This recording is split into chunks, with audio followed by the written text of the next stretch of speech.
হাসিনা জানে যে আমি যদি ক্ষমতা থেকে একবার পড়ে যাই, আমি আর বাংলাদেশের রাজনীতি করতে পারবো না।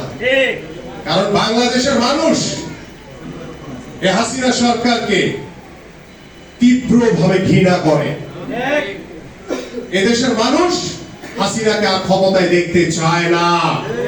তাই আসুন, জাতীয়তাবাদী পরিবারের সকল নেতৃবৃন্দ এবং আমার সামনে যারা উপবিষ্ট সাধারণ মানুষ, জনগণ, খেটে খাওয়া মানুষ, তাদেরকে সাথে নিয়ে রাজপথে আন্দোলন করে আমরা এই হাসিনা সরকারের পতন ঘটাবো।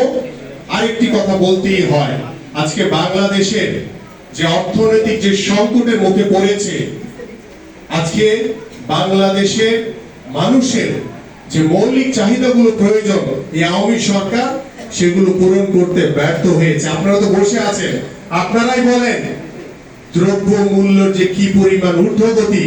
আজকে আপনারা 3 বেলার জায়গায় 2 বেলা ঠিক মতো খেতে পারেন কিনা সেটা নিয়েও সন্দেহ রয়েছে। চাল, ডাল, নুন, তেল থেকে শুরু করে নিত্য প্রয়োজনীয় শাকসবজি, মাছ মাংস তো পরে অনেক দূরের কথা, ডাল ভাত খাওয়ার মতো সামর্থ্য নাই এখন। কারণ এই আওয়ামী সরকার দুর্নীতি করে শুধু তাদের পকেটের উন্নয়ন করেছে, আপনাদের উন্নয়ন করে নাই।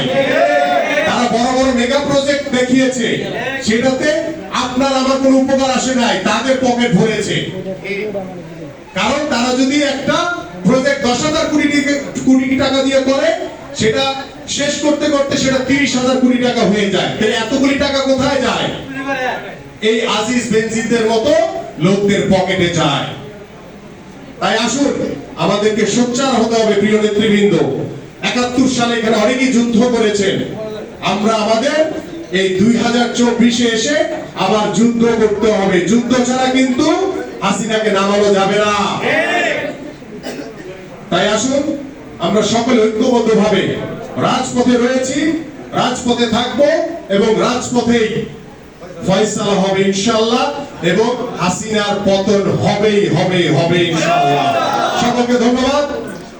বাংলাদেশ জিন্দাবাদ, বাংলাদেশ জাতীয়তাবাদী দল বিএনপি জিন্দাবাদ, দেশনেত্রী বেগম খালেদা জিয়া জিন্দাবাদ, দেশনায়ক তারেক রহমান জিন্দাবাদ, শহীদ রাষ্ট্রপতি জিয়াউর রহমান অমর হোক, এবং খিলখাত থানা বিএনপির সকল নেতৃবৃন্দকে এবং আমাদের এখানে মহিলা নেত্রীরা রয়েছেন, সকলকে আন্তরিকভাবে ধন্যবাদ জ্ঞাপন করে আমি আমার বক্তব্য শেষ করছি। সবাইকে ধন্যবাদ। আসসালামু আলাইকুম।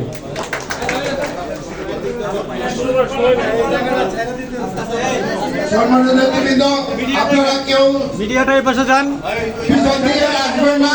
আপনারা পিছন থেকে কেউ সামনে থেকে সারিবদ্ধভাবে আমাদের জয়ের কবর বানাবে, সেভাবে কাজ হবে।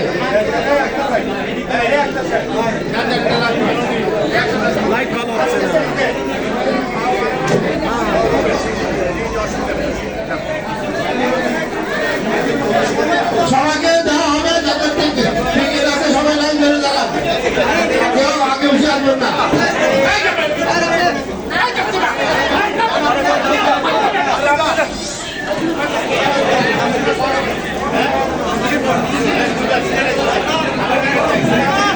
আপনি সিরিয়ালে আছেন, আপনাদের যাদের কাপড় সবার যেমন কাপড় আছে, আপনারা